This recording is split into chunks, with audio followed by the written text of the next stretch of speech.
Now, on 105.9 FM and streaming worldwide on the WMAL app, O'Connor and Company.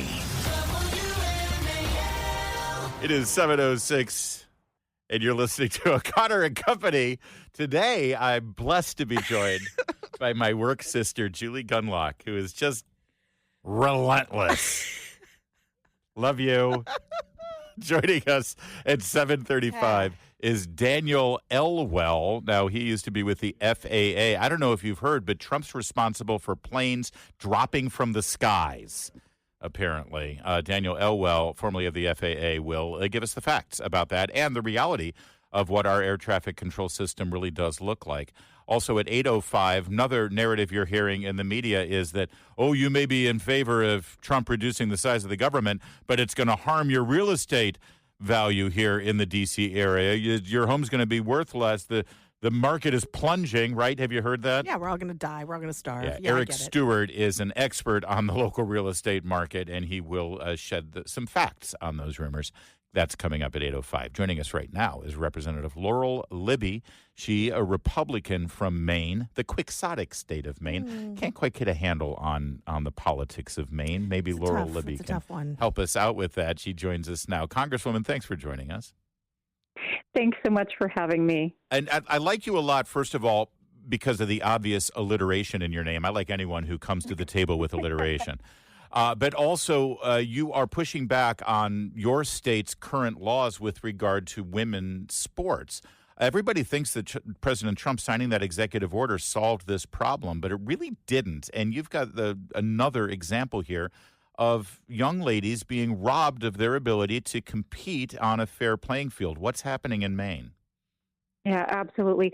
So 2 weeks ago, in response to that exact executive order that you referenced, the Maine Principals Association made the decision to continue to allow male athletes to compete against female athletes here in Maine in school athletic competitions.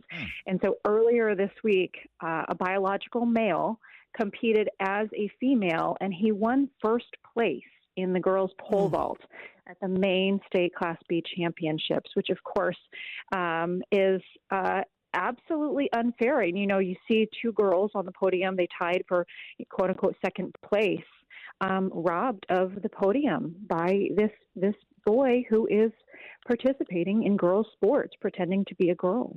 You know, it really reminded me of that picture of Riley Gaines standing with her teammate, with the male swimmer standing there with the trophy, which even though they tied, they let the male trophy hold it for optics reasons.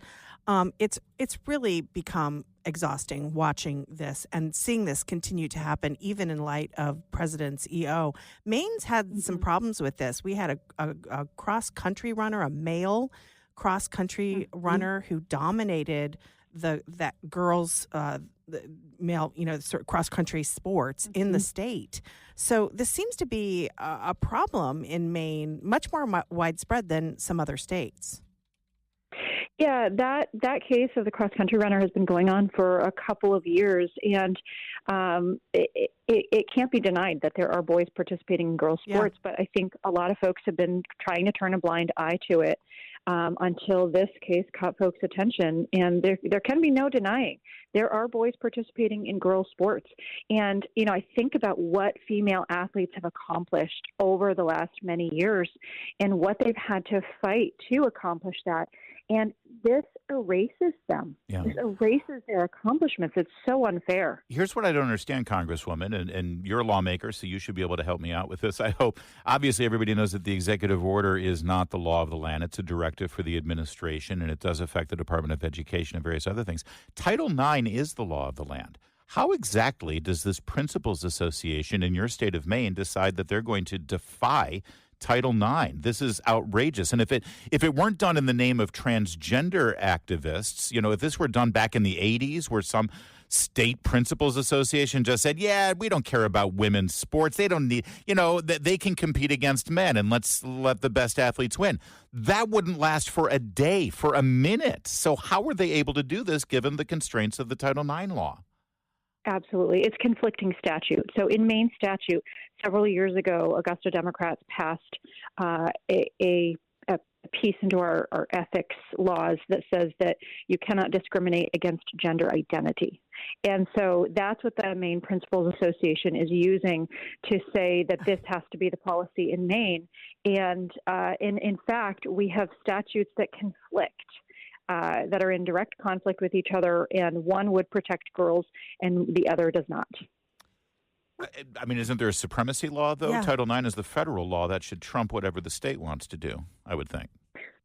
Well, no one's taken this through the courts yet. Right. And Right. that is our third branch of government that will potentially have to come into play here. Certainly, there is room for the Trump administration to defund Maine schools, and I think that's what it will take. The Augusta Democrats, they understand money, and I think that they won't respond to anything less. Representative Libby, I'd like to ask about the reaction of parents in that school district. Have you talked, or the parents of those girls who were robbed of their podium spot, have you talked to those families? And have you talked to sort of other members of the community? What is the sort of general consensus on this? Yeah, I haven't talked directly to those girls' parents. I've talked to friends of them, and I've heard that there is certainly devastation for, missing out on the podium there. I heard from another girl who competes in throwing, and she says that it's thought of to be unfair. They don't really know what to do with it necessarily, and she's dreading the day that there is a male athlete throwing against her because she knows she can't compete. Right. Last year, the United Nations, that crazy far right-wing extremist organization, the United Nations, they found that over 600 female athletes didn't medal in 400 competitions across 29 different sports.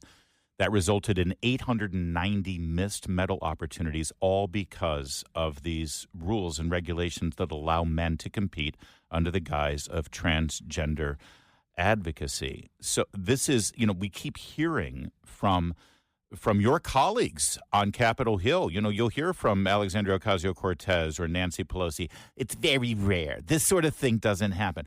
Sorry, 890 missed medal opportunities, according to the UN, just in the last couple of years. And it's just going to get worse if you don't draw the line, Congresswoman Libby. So what's the next step here? What can be done? Absolutely. Well, I think that ball is mostly in the federal hands, and I hope that President Trump does take action. You mentioned. But what about in Congress? I mean, is there a stomach in the House of Representatives to actually legislate this, make it definitive? And we've got a majority rule Senate. I would love to see some of those senators who are in, purple states stand up and say, oh, no, we're fine with this. I want Mark Warner from Virginia to put his name on this.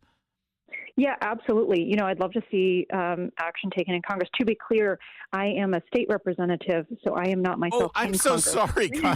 I just saw Representative Laurel Libby. Well, you should run for Congress in Maine. There we go. That's or how what he about meant. Senate? How about that? Yeah, you could be another senator. Sorry. I'm afraid my congressional delegation is probably going to vote blue on this issue. But, I'd love to see Representative Jared Golden stand strong for women in sports, as is my congressman, and I would love to see him do that. Here at the state level, we need to change that statute. Will it happen with a Democrat majority? They have 3 more representatives than we do. They have a majority in the Senate as well, and we have a Democrat governor. So I think in our case, it's going to take federal action, whether that's at the congressional level or whether that's the Trump administration defunding schools. I think it will take federal action. You're absolutely right on that, and I hope we see that. All right. Angus King is not up for re-election until 2030, but I hope that you take it under advisement. We'll sign up. We'll volunteer. Thank you, Representative. He's not really from Maine. He was born in Alexandria, for God's sake. Did you know that about him? That's ridiculous. Were you born in Maine, Representative Libby? I was born and raised in Maine. Absolutely. Nice. I'm a Mainer. There you go. I go there every year for vacation. I know you do. Yes. And that makes you as much of a Mainer as Angus King. You got to be like Representative Libby here. Yeah, break. It's Is that what you say, Mainer, by the way? Mainer. Yeah. Love it. Mainer. You're a major Mainer in our book, Representative Libby. Thank you for joining us. Thank you. Thank you so much for having me. Congresswoman. It's okay. I feel It's terrible. all right. Look, you have ambitions for her. I do. That's not the last we've heard of Representative Laurel Libby, soon to be senator. It's 7:50. WMAL, making sense of the news.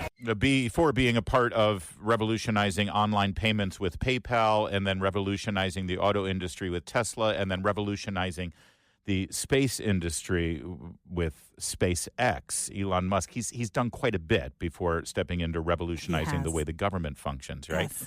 But SpaceX is still his pride and joy. Of course, he wants to colonize Mars. And I think, frankly, part of why he's ingratiated himself into the Trump campaign and into the Trump administration is because he wants to make sure that there's a fast track for him to be able to get his rockets aimed at the red planet. That's right. It's kind of, I just love the fact that we've got somebody living amongst us right now that has vision and ambition and then is able to actually put those visions into practice. Incredible. To that end, yesterday there was discussion of the utilizing SpaceX and working with NASA to rescue our astronauts who were still stuck up there, right, on the space station, and Musk addressed that. At the President's request or instruction, we are accelerating the return of the astronauts, which was postponed kind of to a ridiculous degree. They got left in space. They've been there. They were supposed to be there 8 days. They're there almost 300. Biden. They were yes, they were left up there for political reasons, which is not good. Okay, it's not good. Now, hold on. Can I pause it? Because maybe I missed that. They got left up there for political reasons? So what did NASA or the Biden administration put sort of a kibosh on? Because last I checked, and I'm sorry, I know my job is to know the news, but last I checked, SpaceX and Musk were charged with doing what NASA and Boeing were unable to do, and that is to get up there with a craft to rescue them and bring them back. Was that paused for political reasons? Because Musk has aligned with Trump? I mean, they must have found out who these astronauts supported politically. I'm just kidding. But, Micah, did he say 390 days? Yeah. I mean, don't your bones turn to Jell-O? Isn't that dangerous? I don't think that's still a thing. But they were left up there for political reasons. Look, I'm on the treadmill for 5 minutes and I get off and I feel wobbly. I can't imagine being weightless and in space for 390 days. But you do have the right stuff for radio broadcasting, I'll tell you that. Musk's SpaceX back in September launched a Crew Dragon capsule to rescue the pair. It docked successfully at the space station, but then NASA opted to stall the return. What? Because I remember the last I checked and saw this story, they had sent the Dragon capsule up. It's docked. It's ready to go, and then NASA said, no, it's bad. And, of course, that was back when Musk was supporting Trump. So, all right, let's let Musk finish here about this. if I had the weight of the pressure of doing that successfully on my shoulders, I think I'd be, But when we spoke before we did this interview, you are very confident. You think this will be a successful mission. Well, we don't want to be complacent, but we have brought astronauts back from the space station many times before, and always with success. Mm-hmm. So, as long as we're not complacent. When are you going to launch? I think it's about 4 weeks to bring them back. About 4 weeks? Yeah. And we're being extremely cautious. Yeah. You now have the go-ahead. Yes. Well, thanks to you. They didn't have the go-ahead with Biden. What's that? He was going to leave him in space. I think he was going to leave him in space. Well, it's like when we were growing up, lost in space. Yeah, he didn't want the publicity. Can you believe it? They didn't want Musk to get good publicity by saving the astonishing. Yeah. Well, and typical, I guess, of the way. This is why we need to reform how things are done. By the way, we go from that sublime conversation from this guy who runs SpaceX, who's able to rescue these stranded astronauts and revolutionize space exploration. We go from that to the ridiculous. Whoopi Goldberg had thoughts yesterday on The View regarding SpaceX. Someplace that could really use a lot of cutting. Elon has very many, what do you call it? Government contracts. Yeah. I think, because I don't remember, maybe y'all heard it, but I don't remember looking for an armored car. And I don't remember, I don't care what it looks like. I don't remember asking for it. I don't know why I'm paying for it. Yeah. I want to know, when did I say, hey, we need another agency next to NASA? Yeah. So when did we start paying for his stuff? About SpaceX overseeing FAA? No. He's going to be cutting. Yeah. NASA. Yeah. We like to say that when you listen to our program every day, we try to put a smile on your face, entertain you, but also you're going to be smarter by the end of the day. You can launch into the day better informed. The opposite happens if you watch The View. Well, and I am stupider for hearing that 30 seconds. They don't know what they're talking about. They absolutely don't know what they're talking about. But they've got the seal clappers in the audience. Yes. Anybody says anything, and they just seal clap. But honestly, can we also talk about, have you seen any coverage of these astronauts? Like, has anyone interviewed these astronauts? No, Are they like Wendy Williams up in that room, and she's banging on pounding on the window? Let me go. Is that I better know. Is that? Yeah, I'm sure they're doing fine, and I'm looking forward to seeing the media cover this great success that Elon Musk and they're not gonna. They're gonna ignore it, because that's the point. They're not in the news business; they're in the Whoopi Goldberg business. It's 7:23. Now on 105.9 FM and streaming worldwide on the WMAL app. O'Connor and Company. 7:37 now on O'Connor and Company. Thanks for tuning in. It's Larry O'Connor with Julie Gunlock. Coming up at 8:05, we're going to speak with Eric Stewart about the reality of the housing market and whether government efficiency and downsizing certain federal agencies is affecting your home price. Julie Gunlock, you live in Alexandria. Nothing can affect your home price. You could have like a devastating fire that burns every home in Alexandria, God forbid, and you'll still get $5 million a square foot. Let's hope. Pretty much. Joining us right now is Daniel Elwell. As I feel like we're spending half of our time beating back myths and fake storylines that we're hearing in media. And as former acting administrator of the FAA, I think that Mr. Elwell is perfectly positioned to help us with that. Sir, thank you for joining us today. Thanks for having me. Good morning. So, listen, we saw this Delta plane crash in Toronto, and I don't know, from your eyes, do you have any opinions about what caused this remarkable? I mean, listen, I can't tell if this crash landing was an amazing thing to watch, but I can't tell if this pilot is a hero or if this pilot messed up. Was it a weather thing? What do we know at this time? Well, looking at it completely subjectively and not preempting investigation and the aspects of the investigation that will play itself out. Looking at the video, from a South perspective, it's a fast and shallow approach, and a very, very firm touchdown with basically no flare, which you would normally flare the aircraft prior to touchdown to bleed off speed and to have a less firm touchdown. But there could be any number of reasons for that. It was very gusty conditions. A lot of times in gusting conditions, you don't want to flare for very long because the wind can wreak havoc on your landing. So, some pilots like to put it down firmly in gusty conditions. But it appears that in this landing, the wing was low, as you would expect prior for an aircraft flying into a strong crosswind, and then the wing stayed low on touchdown, which is why it rolled, because it hit the ground simultaneously with the gear. So now, sir, I'm confused because you're the former acting administrator of the FAA, and you're sort of evaluating what you've seen from this video about the aerodynamics and aeronautics and all of that. You haven't mentioned the Trump administration or Elon Musk and cuts to the FAA at all. And if you look across the board in mainstream media, they talk about this plane crash. They say it's great that nobody was killed. And then they immediately start talking about cuts to the FAA. What is it? Where is that narrative coming from? I won't hazard a guess on where that narrative is coming from. Hazard. Well, it's part and parcel, I guess, of the overall sort of contentious relationship between the parties. But I can tell you, as one who ran the FAA for a period of time and has spent my whole life in aviation and aviation safety, that we used to call it RIF, reduction in force, which is basically what this is.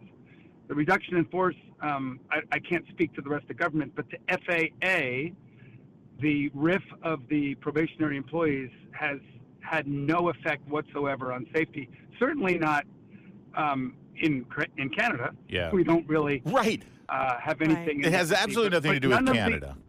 Yeah, I think the media is trying to scare people, and there's unfounded hysteria over this. Can I ask you, though, since it is in Canada, much has been discussed about staffing for air traffic control and the outdated air traffic control systems we have here in America.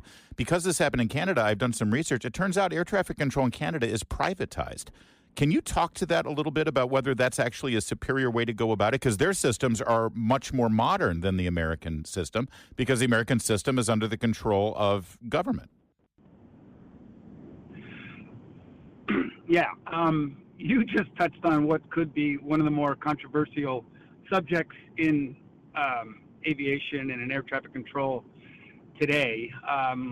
When I was in the Trump administration, at the beginning of Trump administration 1, we actually had a bill that would have done that, would have taken air traffic control out of FAA and corporatized it, much like the NAV Canada is what you're talking about, NAV Canada, or the Canadian model. It ultimately didn't happen. It was a very heavy lift, as we call it. But yes, I do believe that something like that, an air traffic control system that is removed from politics, removed from the appropriations process, and completely self-funded like the NAV Canada model, it is the best way to go. Now, the two air traffic control systems are really hard to compare because in sheer volume, we are much more complex and busier and larger than the Canadian system. But it is, I believe, that model is scalable, and I think that we could have done it and maybe should rethink it. Mr. Elwell, I just want to really quickly go back to some of the alarmism we're seeing from the left. There apparently were 400 layoffs of FAA employees. FAA currently, which to be honest with you, I think this is way too many, has 45,000 employees. What a layoff of 400 employees. Again, I don't believe that this was in Canada. The crash was in Canada. The plane was not under FAA control at that point. But would the removal of 400 people cause this sort of like planes dropping from the sky? Again, I guess these people were not full-time employees or were on some sort of probationary period. Can you just shed some light on that a little bit? Sure. It was just less than 400, and you're right, it's 45,000 people, and then there's that many more contractors that work part-time or full-time for the FAA. So it's way less than 1%, and this was not indiscriminate at FAA. They did not, and that RIF, as we call it, did not impact any of the employees at FAA that are safety related. So controllers, safety inspectors, mechanics, and all the people that support those positions were not touched. So yeah, it has, in my opinion, no impact whatsoever on the safety or efficiency of the FAA. One last question here, because you're obviously incredibly experienced and you've got the facts and you've been able to give us really clear and concise sort of objective, fact-based analysis of what's going on with the FAA air traffic control as it relates to DOGE as well as this recent crash. Do you get a lot of media requests? Because I would think, before CNN or MSNBC or any of the broadcast networks start speculating and claiming that this crash in Canada is somehow related to what Trump's doing with the FAA, I would think that they would have somebody on you to discuss it. No, I've gotten my share of requests, and I've done them where it makes sense, I think. All right. And I appreciate the compliments. If I could, I'd like to dispel one myth that I've not heard anyone address. There have been some who have said that variably that Elon Musk forced out the previous administrator, Mike Whitaker, that the transition team fired Mike Whitaker, the former administrator.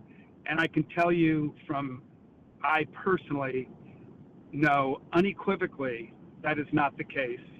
I know Mike very well. He was an excellent administrator. He was actually implored to stay for a while the new administration found a new FAA administrator.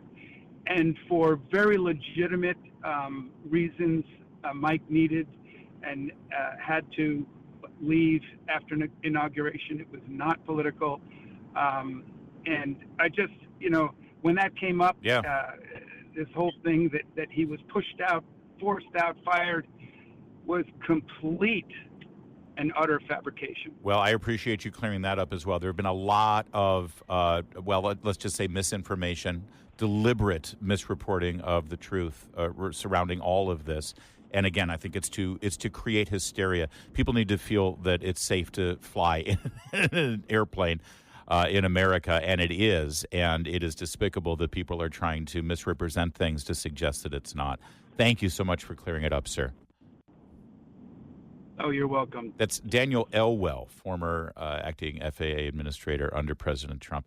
Big day at HHS yesterday. RFK Jr., your new secretary, offered remarks to the staff and team over there. Last Thursday, President Trump signed an executive order to establish the MAHA Commission to study what has caused the precipitous decline in American health over the past 2 generations. So we will convene representatives of all viewpoints to study the causes for the drastic rise in chronic disease. Some of the possible factors we will investigate were formerly taboo or insufficiently scrutinized.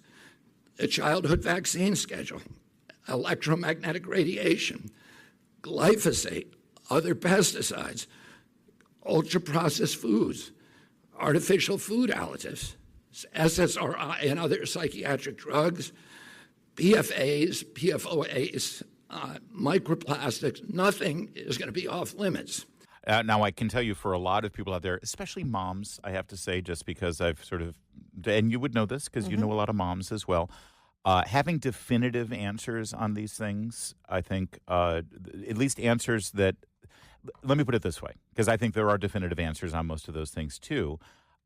If it comes from RFK Jr., I think that it's going to dispel a lot of the issues. I disagree with him on a lot of things. And frankly, on that list, I think those things have already been proven safe, many of those things. And I do worry that it's going to take away resources, money, and time from things that really do need studying. However, I will say, as I wish the Democrats would come to grips with some of this stuff, this is what people voted for. Right. And because of how public health treated the American public during COVID, this is what you get, folks. This is all from COVID, That's 100%. By the way, the head of the FDA's food division resigned yesterday after RFK Jr. took over. His name is Jim Jones. He just couldn't drink the Kool-Aid, I guess. Oh, you've been waiting. It's 7:54. You've been waiting.